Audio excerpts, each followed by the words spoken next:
Welcome to Try This at Home. I'm Cliff Bumgardner. And I'm Harrison Stewart. This week we are talking about Mythbusters Season 1, Episode 5. Our myths are cell phone destruction, silicone breasts, CD-ROM shattering.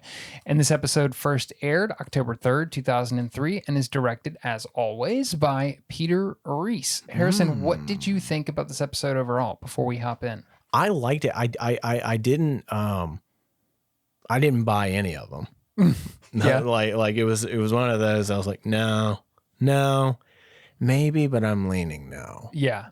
And I don't even. The funny thing is that the third one is if there is a resolution, I don't know what the takeaway is. Yeah, that's interesting. That's one where we'll talk about it obviously, but my note there was like that's what the plausible verdict was made for later, but at this point they didn't have that, so it is a little bit weird. I like this episode too. I think my overall takeaway was I liked that the three myths were all in their own way kind of grounded. Like they were fairly average objects. They were kind of, experiences that a lot of people could have. We didn't have rocket cars or chicken cannons or any like big crazy stuff. You could relate to most of these things. Yes. And I like that. And there's actually one myth, and we'll get to it, but there's actually one myth that I realized watching the show.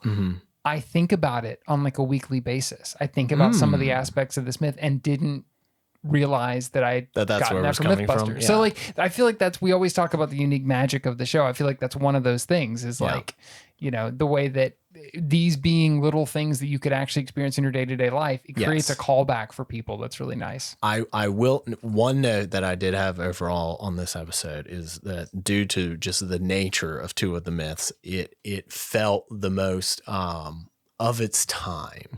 Yes. Of any of the episodes, technologically specifically, where you feel that 2003 baby. This feels even 90s ish, and it's we'll get there, but there are just several things that are said, and I was like, it did function like that for a long time. Yeah. This episode made my back hurt. Like I was like, that's why I have back problems now. It made my back hurt, and it also made me think of older family members, and specifically that some of these things they still think, or related things. Yeah. Related myths.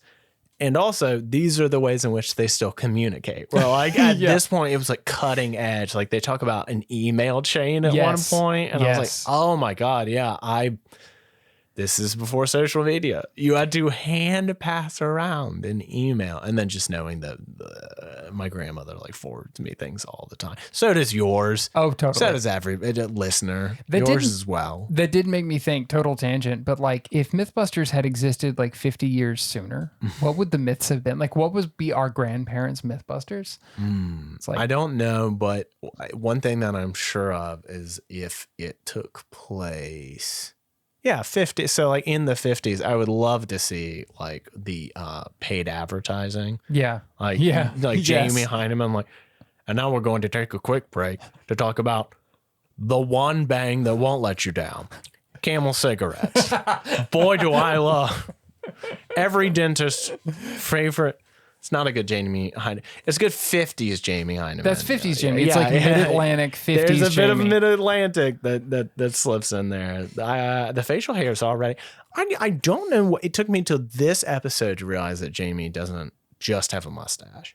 Oh, yeah. I don't know why my brain registers as that's just a big mustache. I was like, oh, no, there's a whole little beard situation going. No, the mustache city. It draws the eye. It really it's so pristine. It's so Jamie Heineman walked directly out of every like mean mug 60s Polaroid hopped that off you've his ever penny seen. farthing and walked into Mythbusters. Yes, exactly. Like that is a cow rustler if ever I saw one. Myth 1, cell phone destruction. Can you blow up a gas station with a cell phone? And this is the myth that you hinted at earlier, that they just outright said, this is one of those email things that goes around. Well, the amount of things that cell phones can do and have been able to do, according to email chains, is wow. It's the ultimate real life MacGuffin, isn't it? It always like I can't imagine there's truth to this. But so at the start of this one, that's actually my first question. Did you understand why No. the phone was supposed to be No. doing? That's the one. I like this myth. Yeah. For where it goes, I like Yeah. it quite a lot. It reminds me a bit of Leaping Lawyer, where it's like the question is not really as interesting as the process. Yes. Totally. Where this goes, I really like, and I'm excited to talk about. But the one thing that was missing for me is they never said why it was supposed to be the phone. It's just cell phone stuff. Yeah, and there were two reasons I didn't question that. One, it's 2003. Yeah. Relatively, like cell phones have been around, but they are certainly more prominently used in this period. And, of course, it's only going to go up. But that also leads to more and more people that are just like, I don't know what this thing really is or how it functions. And therefore, there's a lot of gaps that I can just fill in with random fears. But see, that's why I expected there to be more discussion of the actual science of it. I did too. They mention much later, like, oh, cell phones put out some heat, but it's not enough. Like, I feel like in years later, they would have like shot it with a FLIR camera that shows heat waves, and you would have seen, oh, it's not nearly as hot as the flame, or whatever the case. The mere fact that we don't see the inside of a phone this entire episode. Right. That really surprised me. Yeah. Because when they were setting it up, I was like, oh, they're going to like open this up and show that there's something on the, I'm going to say switchboard. I'm sure that's not the right terminology. Like something on the circuitry that yada, yada, yada spark. Right. No. Right. They didn't. I mean, they closed the book on the cell phone thing. Real quick. Not immediately, but very close. Real quick. Like 10 minutes. Yeah. I did think it's funny if they had made this myth like, I don't know, what, 10, 15 years later, it just would have been Samsung phones blowing up. Yes. Yeah. Well, like, there's good reason to think that those cause fires. Well, and because both of those things were a while ago. Yeah. At first I did think that that's where we were going with this. I'm like, oh yeah, they're going to, but there was no one concrete myth like with some of the others that was pointed to. It was basically just this idea that some individual gas station owners had been putting up signage and stuff like, don't like you'll see don't smoke near a pump. Yeah. And then next to it, like we have no way of knowing if there have been Photoshop. I've never seen one. I don't recall this at any time. I have seen some, and they show it in the episode. And my understanding is, especially back then, when it was more common to have pumps without auto shutoffs.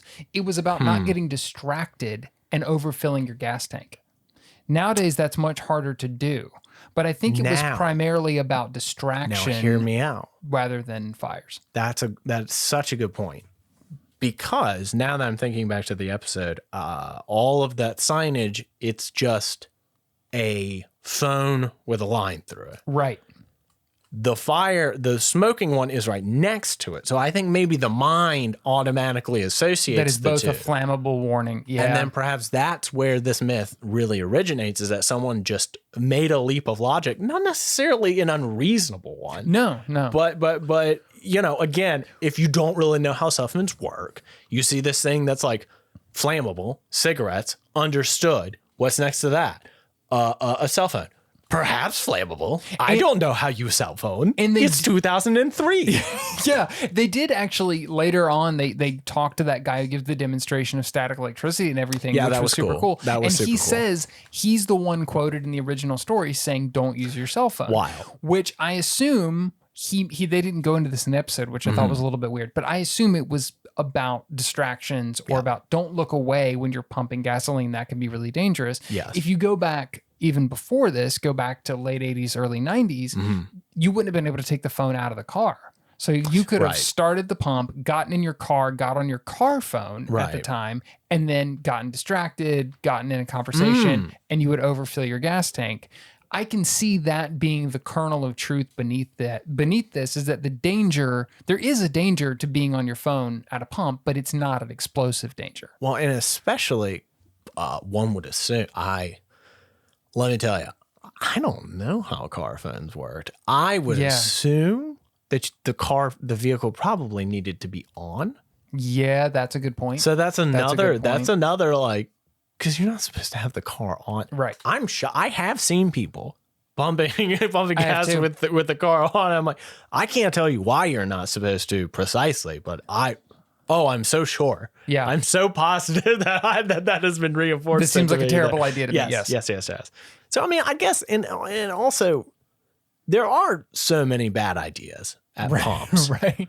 I mean, like, if you really, like, we also completely take for granted just because of the way that our entire society and country is set up. Yeah. That, like, the fact that basically everybody has a vehicle fully capable of lots of destruction and death and all the rest. We take that for granted. Yeah, we just zoom along. We pilot death machines every day, and nobody thinks it's weird. Yes, we do. Exactly. And we are also tasked with using highly flammable material in order to make said go-go machine function. Yes. So I can see how there is a decent amount, like there. It's almost like society is subconsciously reacting to the fact, like, we know it's dangerous, but we don't want to admit the real ways in which it's dangerous. Yeah. Let's invent a few. So cell phones. Yeah. So I don't know what's going on. Is that just like a nuclear bar in your pocket? I'm pretty sure. Yeah, it'll make you sterile. Don't keep it near your lap. Yeah, it's like a myth of like, don't load your gun near a laptop. It's like, I don't think that's actually the dangerous part of this equation. I think you're just... That gun's going to get digitized. You're going to be sorry when someone goes on a spree on RuneScape. You know how many people are just champing at the bit? Wow, going back, I mean, early 2000s, you're in the right zone with RuneScape. I'm in the mindset, man. You're in that mindset. God. I did like at the beginning of this episode, I think this is the first time we've seen this, where they did the whole, like, what are we talking about? What's the myth? Not in M5. Thank you for bringing that. They did it on location, which I thought was really cool. Not only not in M5, but to a larger extent than they had before. Yeah. Like there was almost, there was like a little skit. Yeah. Almost. I made a note of that. Oh yeah, that's a thing. And it, to me, the fact that the way that they shot it and they made it kind of a scene made it more natural too. It wasn't just the two of them in kind of a half empty room looking at each other going, what are we doing? They had an environment to play with. They had stuff, they had props, they had, and having like a premise for the conversation. Yes. Made it go a bit, not that it was like not going smoothly beforehand, but it was quippier. Yes. You know what I mean? Yeah. Like it was more, and that's the thing that I was also pretty conscious of in this episode in particular, in a way that thinking back to like some of what we had talked about the previous episodes, they are ultimately looking to entertain you. Yeah. If they can, educate you a little along the way, awesome. Yeah. But like, trying to apply like a rigorous scientific method to this is just not. That's not what they're going for. Yeah. That's not. If it were, they would lay out specifically like, this is what we're testing for. Right. This is how we're going. They do that loosely. I feel like we've already seen on the show them kind of balancing back and forth between those two extremes of like pure entertainment versus maybe to pure science. Finding that happy medium. And I felt like they got there several times in this episode with the way that they approach things and the way that they laid things out. The place that we're talking about is where they start the episode. It's the Stoke Gas and Oil Memorabilia Town. And of course, I did some research on this. It still exists. It's in Santa Rosa, California, owned by former racer Fred Stoke. He raced cars. He was described as a hot rodder on one of the sites where I found.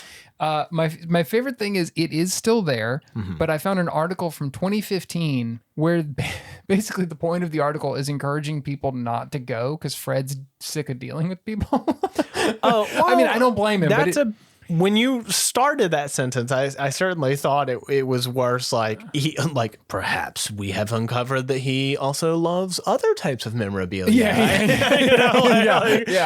No, he's just sick of your ungrateful asses. That's fine. Exactly. I'll leave you to your junkyard, nice man. Yeah, I don't blame him at all. It is just funny to see a tourism article where the lead is basically, this place is cool. Don't stop. It's not worth it. Don't go. Yes, contacted us and let us know. I know that this looks like a place that we want you. We do not want you here.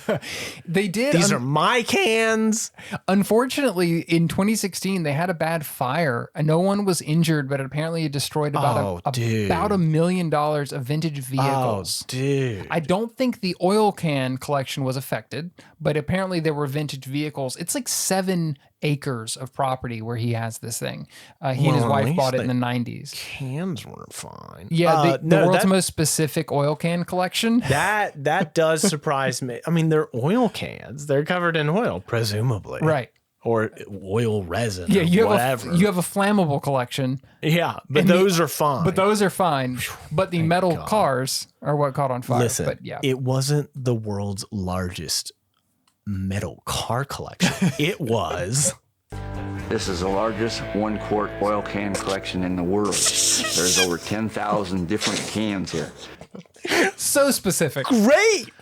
Great, my guy. He has to caveat it so much. Which the thing about the caveat that I love is that he knows that there's some other collector out there who's going to be like, BS. I call BS. I have more oil cans, and he's like, not 1 quart. Sources. I actually have a larger. The largest 1-quart oil can collection purchased on a Tuesday in May during a rainstorm. Cliff, look out your window. I have purchased you the world's largest pile of baby green poop. It is a very particular hue. It was so hard to match, so hard. But after years of collecting, I had look, I as I sit in a collection of great but useless stuff, my space is covered in similar type. We are collectors. 100%. I get that urge. This is so specific. This is such a one thing that I will collect. The inner collector in me and the inner OCD person in me, though, loved the sheer amount when they're walking through that place.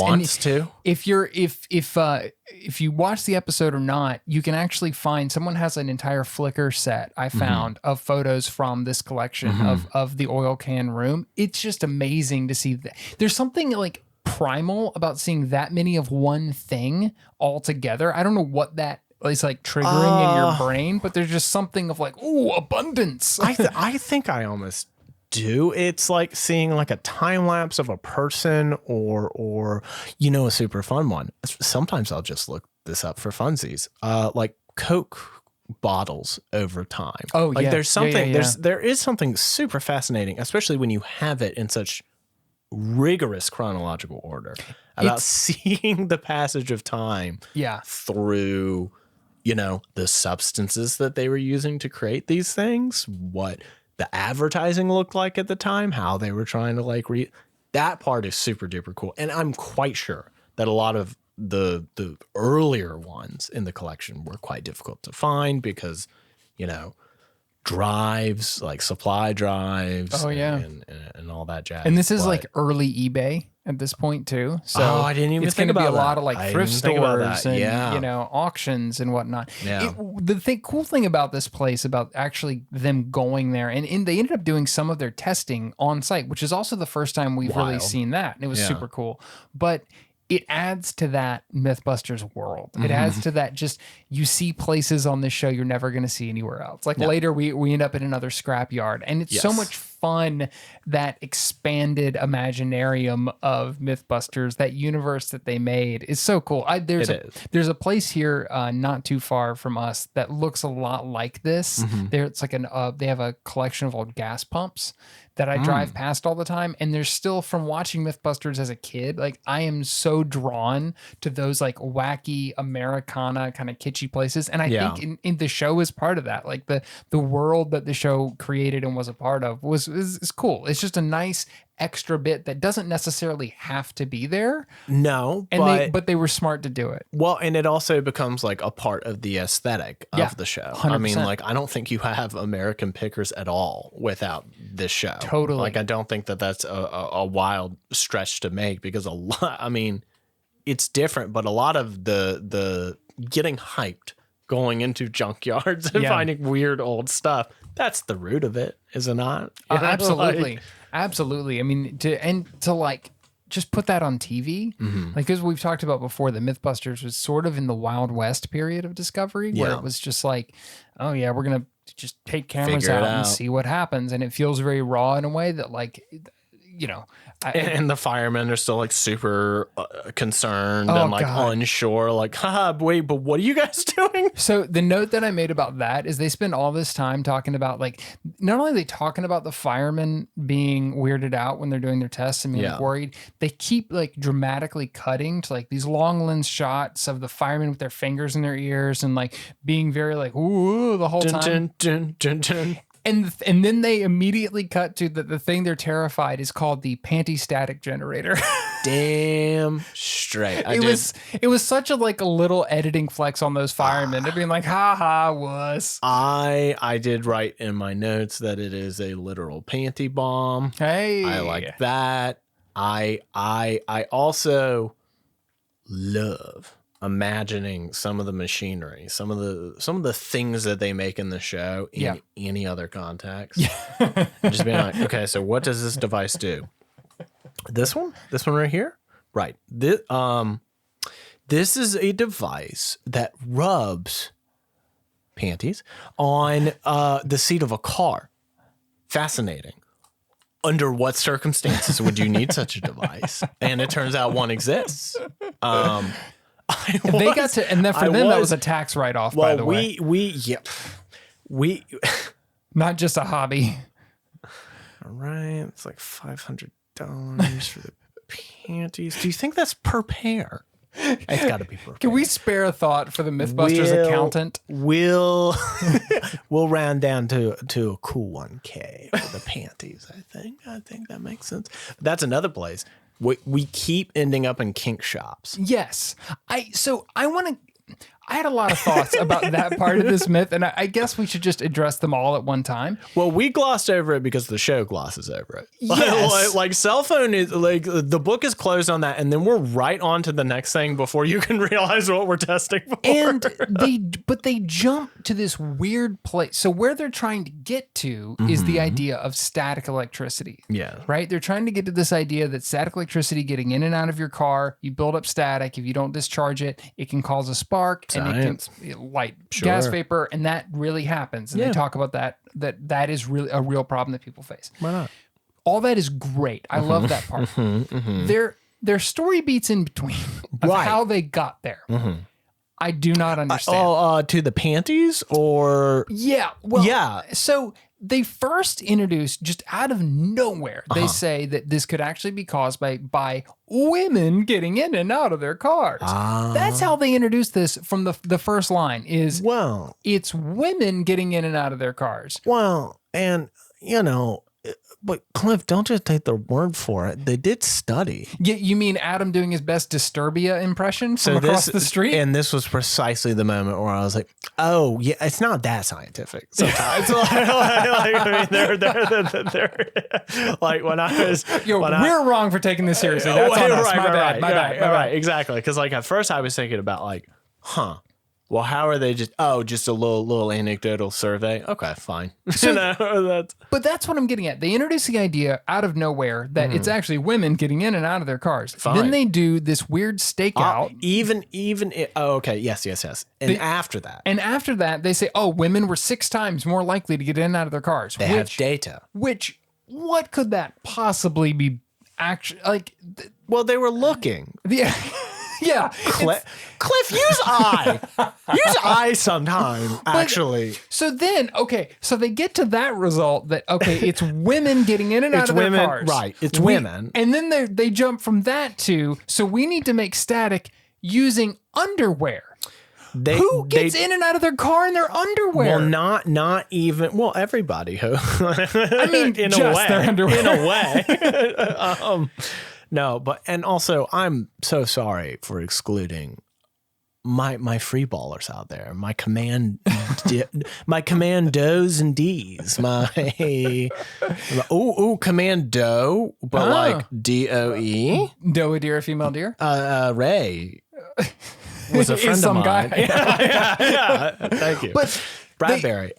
They're trying clearly from a story perspective to get to the idea of clothes making static. Right. And I guess there's some. But then we skip immediately. They present that quote unquote data, and then we're immediately in a sex shop. Why would it not be blue jeans or different dress materials? I could see a sequence. Cut the steak out and do a sequence of testing different materials to see what produces the most static. Now that's interesting, but it doesn't get us to a sex shop. Yeah. And I did have that thought that I think the answer to all of my questions here is just, it's a TV show and they're trying to do something entertaining. And clearly they were really happy with the Running in the Rain episode where they had to go to a fetish shop and they're like, whatever we have to do to get Adam and Jamie back in a fetish store, we're gonna do it. But it was such a weird leap to first go into the whole it's women thing, and then when you pull out women to immediately go to women's underwear, and that's the thing that we're gonna use, and like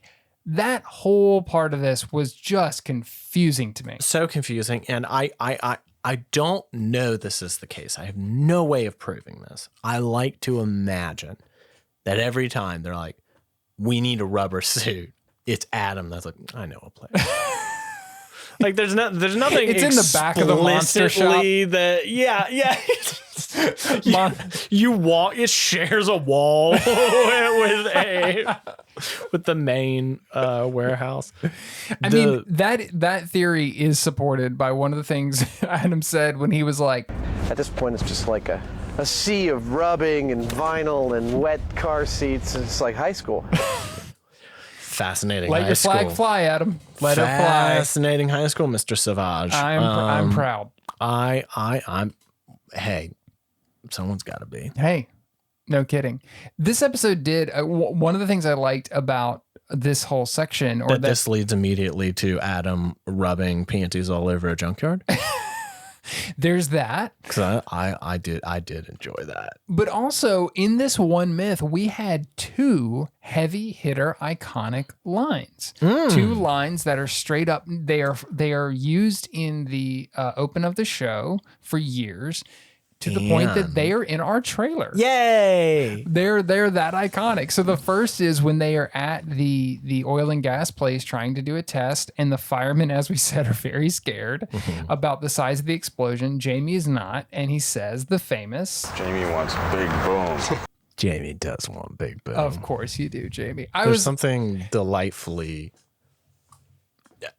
I don't want to say childish about Jamie, but there is just like that there's something about his joy, you know, he takes things. Childlike joy in entirely unchildlike things. That's it. We see That's him later exactly with the pressure tank. It's the juxtaposition of those two things. Yes. So it's just like, you're a fascinating individual. You're wonderful. You're such a great character. I like you. There's something fun too about these iconic lines, and we'll get to the second one in a minute, but President Jamie. There's something fun. It's almost like you've caught a Pokemon. Like you're it's in the wild. I'm experiencing it in its original context because I know these lines in my head from years and years of watching the show and whatever. I knew it from the trailer. Yeah, exactly. That really well. I was like, oh, look at that. Yeah. There. And this, by the way, speaking of that, this is the myth that I was talking about that I think about on like a weekly basis. Where, and I did not realize it was this, but think about rubbing panties all over a junkyard on a weekly basis. I mean, I can see monthly, but I deserve that. I set that up. I walked right into it.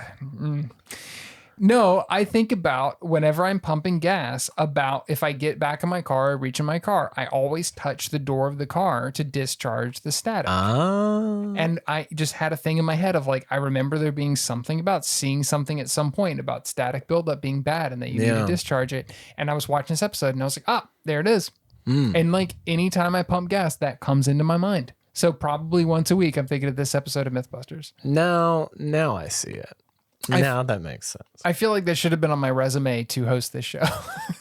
Probably. Life's so sad. Think about Mythbusters every week. Want to talk Mythbusters all the time. Most likely to host a Mythbusters podcast in 20 years. That was my superlative. They gave it out every year. Every year in the yearbook. It's kind of surprising. And yet we're the only two people who got it. How weird. And I felt a little attacked, a little singled down. They did. I've put it behind me. Therapy helps a lot. I feel like that's what this show is actually our therapy of getting all the Mythbusters out of our system. And speaking of that, our first ad today is coming to you from Better Schmelp. Better Schmelp.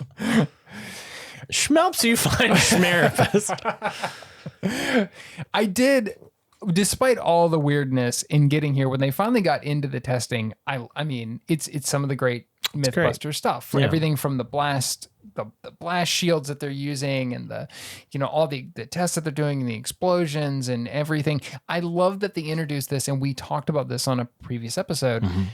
This idea of, Adam even says at one point, how hard can it be to blow up a room full of gasoline? You would be surprised. This idea that like it's not as easy as you think and we have to dig deeper. This is one of the first times they've kind of gone into that convention of big first test fails. Mm-hmm. We have to go back to the drawing board and then come do it again. And it's kind of a nice 3-act structure, throughout the episode. So it was actually the process behind this was really cool. Yeah. And it's another, like I said earlier, it's another one of those, the actual question here is not as interesting as where it leads them through their testing. Right. Because it leads to things like the bicameral blast chamber. Yes. That was super cool. So smart. Even as he was explaining, I was like, I'm going to have to take your word for that. Yeah. That sounds like physics and sure. That sounds like a test I failed one time. Yeah, absolutely. But glad you thought of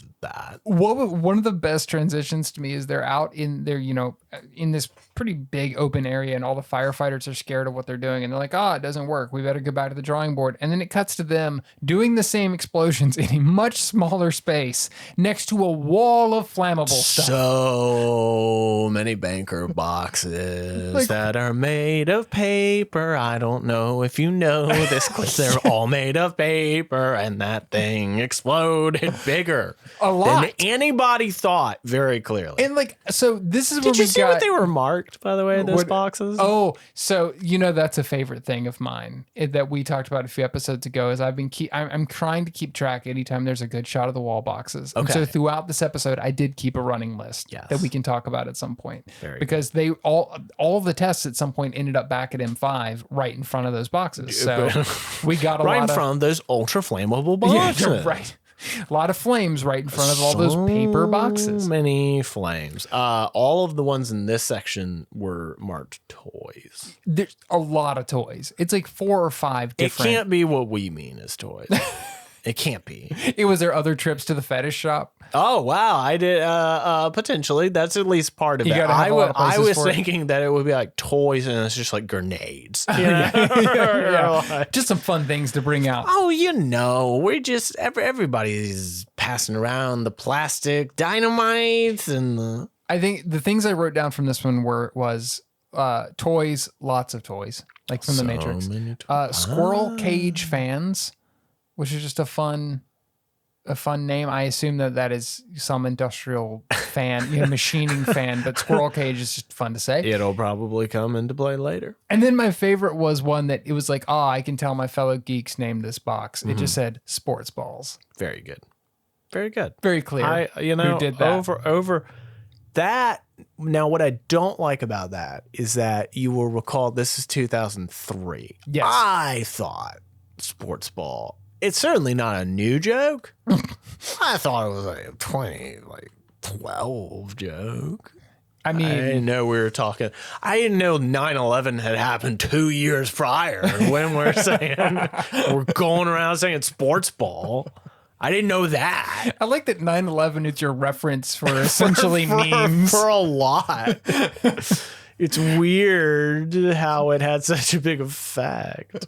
It's like, was Rage Wolf post 9/11 or pre 9/11? Oh, well, I can recall specifically because that would have been 2 years, 5 months, and 3 days since 9/11. What I loved when they're doing all these tests in M5 is they keep doing the iconic moment that we're getting to. I thought was going to be like, that's like the first one and they're not expecting it. No, there's so many times that they blow something up and nearly get killed in this one sequence. It keeps happening. They get more explosions in this episode, either not intending for it to happen that big or potentially at all. Yes. There's one of those. Yes. Where they're like, and by the way, this could have permanently deafened. It's back to that, like, this is the Wild West era. There would be a Yeah. time where, you know, they would become, you know, very well known for their safety precautions and how safe the show was, and a lot of stuff that would happen in later years. But at this point, they're just kind of like, squirt the gas in, let's see what happens. One of which leads to our second famous line. Yes. Am I picking up on that? Have I successfully picked up on what was being put down? Absolutely. Yay! You have. It is, of course, one of Adam's most famous lines on the show, where he nearly gets blowed up and his hair is singed off his head, and he says, Fine, am I missing an eyebrow? In my mind, I'm like seeing like an Xbox 360 achievement unlocked. Exactly. Like Exactly. it really You've hit does feel like, oh, that was it. That was the moment he says the thing. the funny thing about that clip is, like, it's a famous clip, as we said, but Yeah. you always see that portion. And what's not usually shown is right after that, Jamie's like, no, but you are missing some hair. And all of the mirth runs right out of Adam immediately. He's immediately so pissed. Like arm hair, fine. Eyebrows, fine. My head hair? Yeah. No, but I have that and you don't, Jamie. I can't lose that. I can't not have that over you. And he even says he had a date the next day. And so he was so scared that he was going to go on his date with his hair burned off his head. Which, that I meant to tell you to pull this one, but I do remember what was said. Unless you did happen to pull it. What? Jamie just like looks at the camera and is like, at a certain point, you have to ask yourself, what's more important, survival or sex? Just like he so clearly knows the answer to something that a lot of people be like, I don't know, brother. Some could say they're the same thing. I mean, it's funny because, like, now if Adam Savage was single and you're going on a date with Adam Savage and he showed up with his hair burned off his head, you'd be like, yeah. Right on. Yeah, that's you. Cool. That's what you do. But Yeah. we're in pre-Mythbusters world territory where nobody knew what these weirdos were doing. No. Now you did what? You were doing what with panties when this happened? Yeah. Like, wow. Yeah, the like I know a good shop. the galaxy brain of explanation it would require to be like, wait, why were you blowing this up? Well, we're testing static electricity. Oh, like with blue jeans? No. No, No, not blue jeans. not blue jeans. Not blue jeans. We had- Something lacier, like frillier, maybe? a bit further lighter, Yes, like more casual, fair to say. more casual. The It's panties. We're talking about panties. exploding things with panties. So this was then where they went into the whole explanation of static electricity, and they talked to the guy we mentioned earlier, Bob Rankus. Yeah, very cool. Who is actually quoted in it. It was a very cool demonstration of the static electricity and everything else. The then- battery. and the battery and everything that can happen. And it ultimately leads to them going back to the gas museum and they can't make it happen. Which, again, I thought the structure was really cool the way they did it, and they ultimately just make something blow up because it's fun to make Yeah. stuff blow Well, up. and It's I what do- you want to see. I do like that the owners of the museum like set up lawn chairs. Yeah. Like Well, the they- first time everybody's terrified, and they come back after having perfected their technique, and everybody's like, "Nah, this is cool." Yeah. Like, It's like, wait, you think it's going to go Better? less boomy yeah. than it was before? They're like, After we've been practicing. we've been practicing how to boom. He doesn't have eyebrows, and Yeah. The bomb guys show back up with no eyebrows. but bring and the no arm lawn hair. chairs. Why don't you? Come on, have a view. That's one of my favorite facts about the American Civil War, and before. That it was a regular practice at the time to go picnic and watch a battle. There's a battle going on over there. Darling, we're going to fight the Yanks today. I think we've got them beat. I tend to find reality TV trashy. That makes reality TV seem high class. Certainly, it's a bit more moral, I would argue. Yes. Somehow we found something that you can view that is arguably less moral than reality television. The verdict on this And it one, is still arguable. yeah, very. The verdict on this one comes out to be busted. They do finally make an explosion, but obviously it takes everything in their power to do it, and there's no way that it would happen with a cell phone. Yeah, they have to use like it's not, I know it's not a Tesla coil. To all you science, I know there's a lot of scientists that listen to this podcast. Like, that's a Leyden jar. Thank you very much. I know. I've seen an old sci-fi movie. Okay, I'm watching a show from 2003. I'm up to speed. Thank you. I've seen the oldies. Okay, so yeah, I'm watching a show from 2003, and I'm not caught up yet. So, Adam, what do you reckon? Myth busted? Absolutely. This myth is definitely busted. No cell phone will ever cause a gas station to ignite. Just not going to happen. Myth number 2, silicone breasts, or the better title that appears in the episode is exploding implants. The idea here I would have gone with boom boobs myself. That's better. Thank better. You. That's much better. I'm glad you've been holding on to that this whole time. It's worth it. Thank you. The idea here, can breasts explode due to the pressure on an airplane? And I will say, I was somewhat embarrassed by the fact that at first blush, I was like, no, I think in my memory, I think this proves to be true, which is ridiculous. But where I thought this one was going to go was they were going to talk about, well, in normal circumstances, no, this can't happen.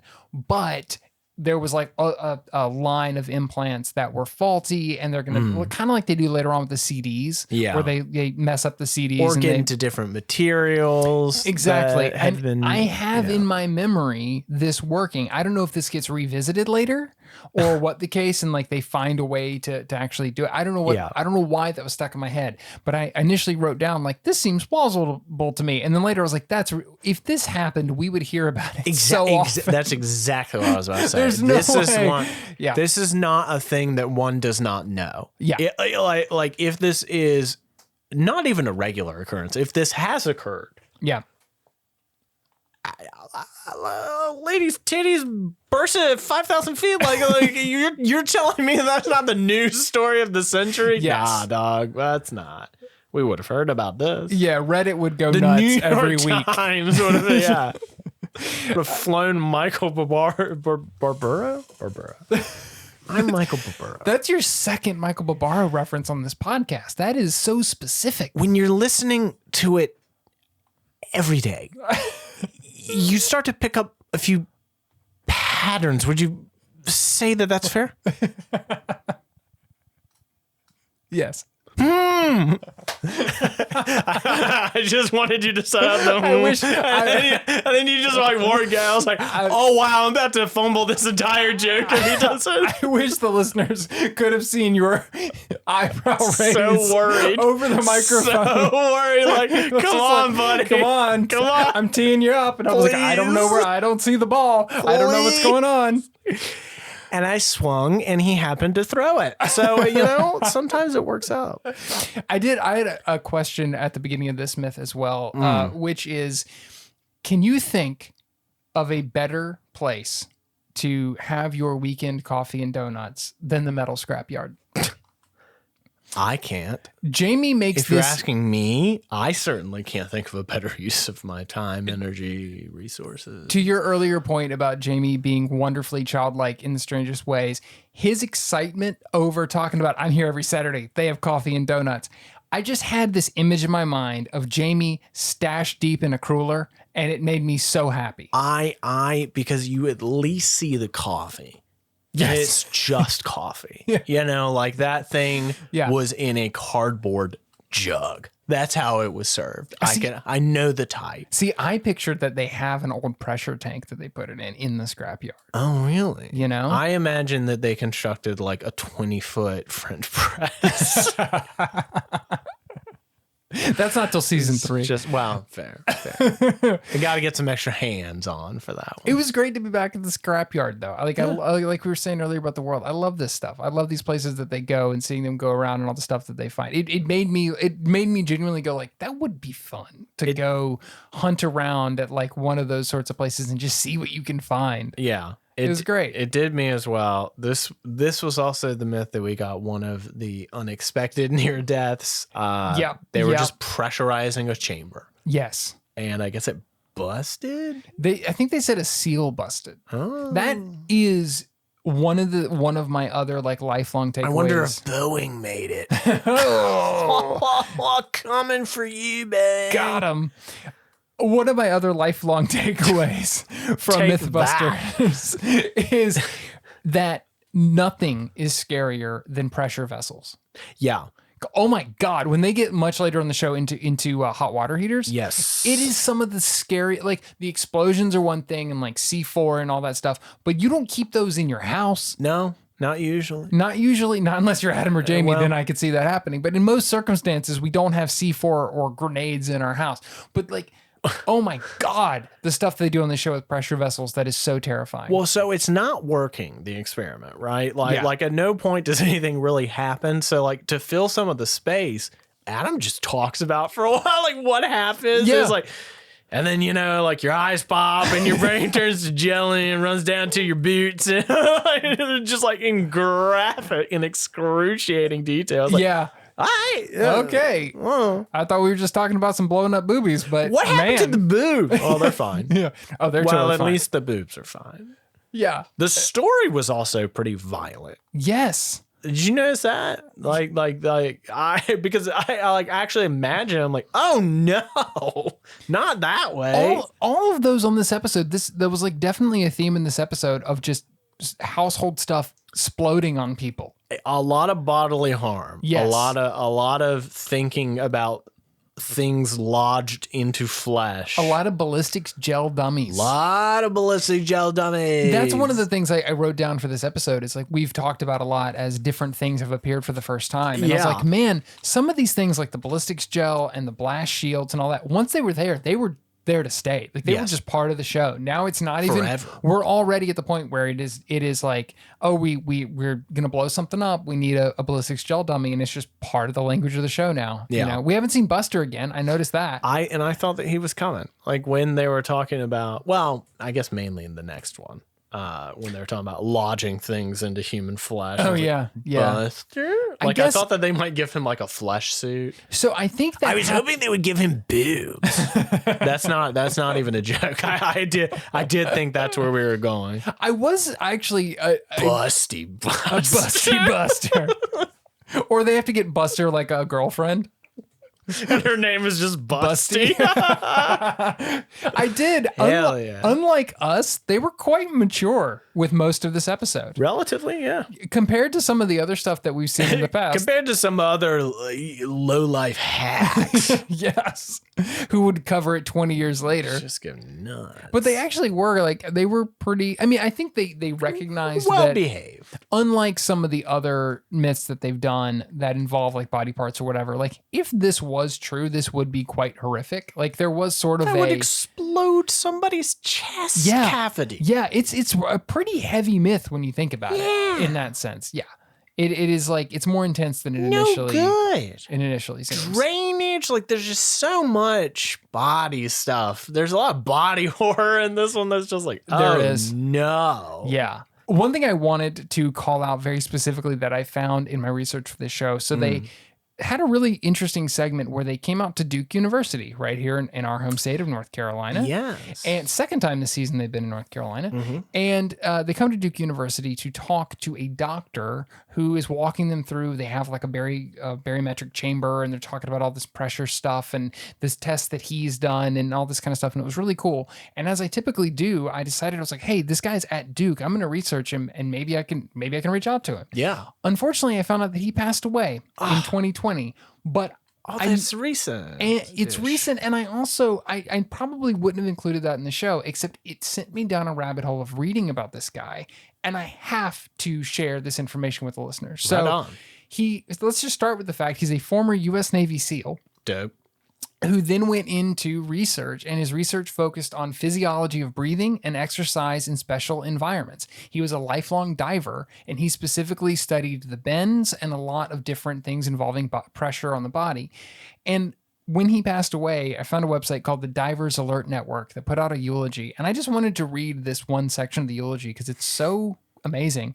It said, Van was a true champion of diver safety, whose work is foundational to many of today's dive safety standards. He was dedicated to preventing dive fatalities and understanding the mechanisms of decompression sickness. And his outstanding leadership made a direct impact on nearly all of today's leading dive safety researchers. What a guy. What a guy. What a cool guy to just pop up and get to learn about in the course of this show. What a very, very Professor Oak too. Like, yes, in my youth, I actually did the thing. Exactly. And then as I aged, I became a researcher. Yeah. And built a body of work that influenced everything. And he was great on camera. He was so great explaining this. And they actually sort of let him kind of deliver the verdict that he showed his tests and showed in order for these things to explode, you would be dead from so many other things before that happened that it's just not even something you can worry about. They kind of, he was so great. They just sort of handed the baton to him at the end of the show. Yeah. You see, kind of an honorary Mythbuster for the week. Himself. He busted it. What a deserving dude. Like that's so cool. Rest in peace. The verdict on this one was busted. As I said, you know, was surprising to me because I remembered it wrong, but ultimately not the most surprising verdict. But I thought it was a fun one overall. I did like, it is now enhancing, now that we've recorded a few episodes and you like keep giving me research about the show. It's interesting because now I'm starting to notice it in teeny little things, right? Yeah. Like Duke Medical Center is not spelled CENTRE. And I double checked because I was like, it's Duke. They're pretty fancy. Maybe they do say Duke Centre. The Australian graphics guy at work. Yeah. It was just like, well, it's Senna. So could you hear? You spill it. I forget what myth it was. It was one of the myths on this episode. You could actually hear the Australian producer in the background asking a question to one of the people they were interviewing. That was a nice little. I wonder if it's our guy Peter Reese. I think it has to be. Yeah. At this point, it probably was. Yeah. It was neat to hear though a little bit of that glimpse behind the curtain that we've been talking about. A little Aussie gold. And a patient that had this happen would have been dead because of the nitrogen bubbles that ended up in their brain with the bends long before the implant got to the size. Myth number 3, our last for this episode, CD-ROM shattering. My favorite. Can CD-ROMs spin so fast in a CD-ROM drive that they explode, creating dangerous shrapnel? And my first note was, what a 2003 kind of myth. Exactly. No, it was this and the cell phone one that was just like, yeah. It's 2003, baby. Yeah. Everybody's burning thousands of CDs. You said you liked this one, though. This was a good one for you? Yeah, I loved it.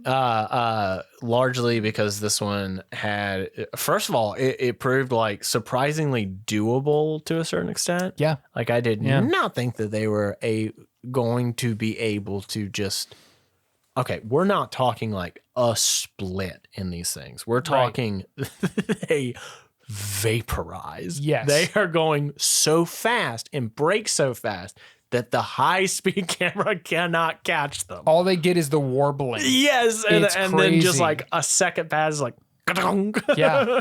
And like the one point when they have it in the metal containment and it blows apart and actually dents the metal, the like steel containment unit. Wild, because they were specifically like, at first they started with just like how fast does it have to rotate to do it? Surprisingly low. Yep. Probably a bit higher than most of the computers at that time were doing, but still surprisingly low. Within the range of reason, yeah. Exactly. Then they had to introduce the step of, okay, now that we know that, how would this react inside the actual desktop?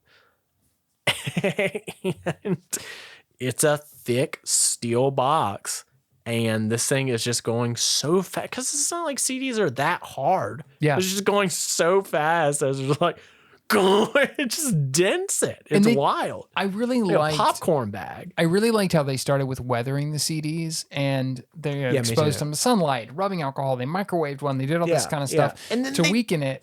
And so at first you're like, oh, that's going to be the thing. It has to be really weak. And like at first it's the weak one that blows. And then in the next test, all of a sudden they're just left and right blowing full regular CDs. It's the control. The control keeps blowing up. And it's like, wow. Like, well, I guess we could just abandon these like bad ones. It was a great progression in the story, I thought, the way that they sort of took you through it. Also, a wonderful Mythbusters moment is the CD being fit into a router.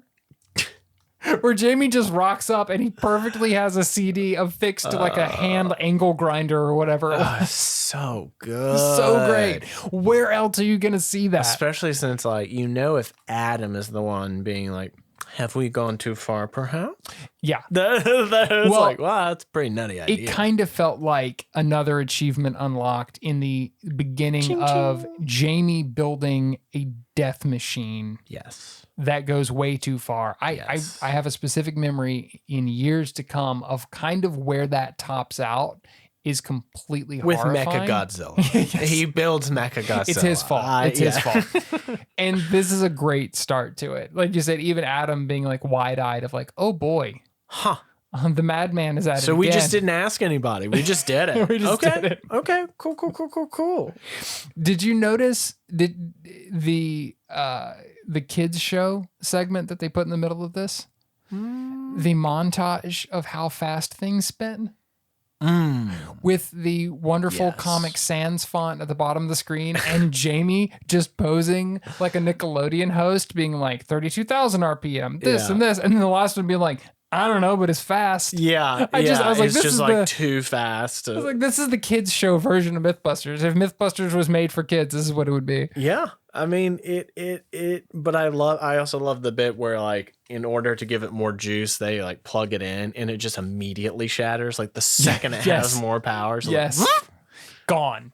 I mean, and it's so funny. These things are eviscerated, but it also leads to, and why I think it is ultimately my favorite myth of the episode, is that there's something just deliciously gruesome about the shrapnel lodged in like all over, and it's like glistening. It's like a weird art project. Yeah. Like an installation. Yeah. You know? Like it's just this torso with all this like glass sticking out of it.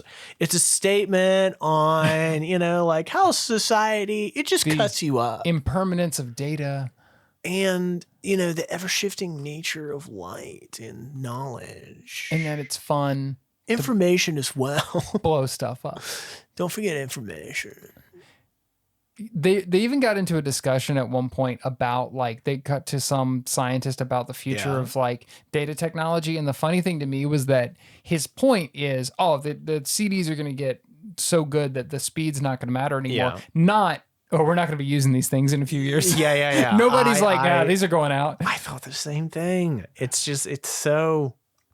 It's wild how the things that we think of as just like, oh yeah, that just happened one day. Yeah. And it's like, no, that was wild and revolutionary that it switched from physical media. And I'm still fighting it. I know, me too. I'm still gonna buy my little video games. My little discs are gonna spin so fast that they end up in my chest, lodged inside my chest cavity right next to an exploded boob. They did. That does actually. I don't know that there's a good segue from that, but I was really wondering where you were gonna go. Segue is that does actually make me ask. You really like this one. How did you feel about where it ended up? Because that was my only. Not good. It didn't have an ending. It didn't really have an ending. Yeah. That was my only thing. Is this? It wasn't rocket car territory. No. But it was a similar thing of you see this thing work over and over and over and over, and then they almost say busted. It's not that you don't get the sign. It's not officially busted. No. But the end result is basically, probably not. Yeah, and the credits just roll on that too. Yeah. It was just like, I'm pretty certain that this wouldn't happen because it's in shielding. Yeah. That's exactly. the end of it. It's like, it feels like, I said this at the beginning of the episode, it feels like this is what the plausible verdict was designed for invented later. for. Yeah, exactly. Is like something like this where like, well, we can't it's not busted, but it's also not gonna happen. Right. So we can say it's plausible, it's possible, but it's not. Which is also why, and I feel like they figured that out fairly quickly. So they most of the experiments in this one were just like, now that we've figured out that that's nonsense, let's make something that looks cool. Exactly. Yeah. And Good to look at. And they really did that throughout this whole episode of kind of, to a degree, abandoning the actual myths pretty quick. Right. And just going into, okay, but where does that get us? Yeah. I do feel like, as we've talked about many times, they're responding to the same things we are. And I feel like Leaping Lawyer was a real, no pun intended, jumping off point. Hey, for the show of that kind of storytelling, because this whole episode felt like that to me, and I really liked it, but it was a little bit interesting to see 3 of those kind of bam bam bam all right in a row, back to back to back. I agree. But I mean, overall, it was an entertaining episode. Yeah, and I also when it was done, they all are. When I was done making my notes and everything, I realized I was like, wow, I didn't make one note about the third one. Well, about the show feeling, this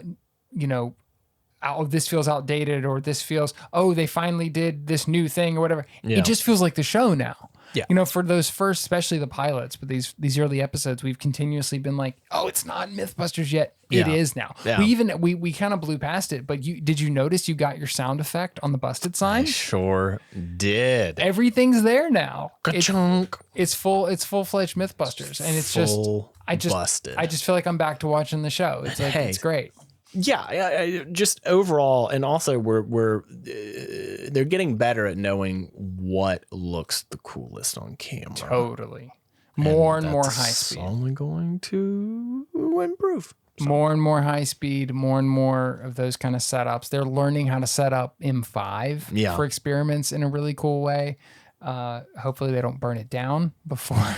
Fingers crossed. We'll see. That great episode overall, and we're going to watch another one next week. We hope you guys will watch ahead to come back and discuss it with us. It is going to be season 1, episode 6. The myths are Barrel of Bricks. Great. This is the actual title on IMDb. Pissing on the Third Rail. All right. That is official. That is canon. Can't wait. And Eelskin Wallet. Well, it's certainly no pissing on the third rail. Yeah. No idea what that last one is. I don't know what any of them are. I think I know the first 2, but I'm not sure. So we hope that you guys will watch the episode and come back and join us next week. Come on back now, y'all. But until then, we'll see you. Bye. Try This at Home is produced by Slugline Media. The show is written, hosted, edited, and shot onto the internet by Cliff Bumgardner and Harrison Stewart. Our music is by the mysterious Breakmaster Cylinder. You can follow the show on Instagram @TryThisPod or email us trythisathomepod@gmail.com.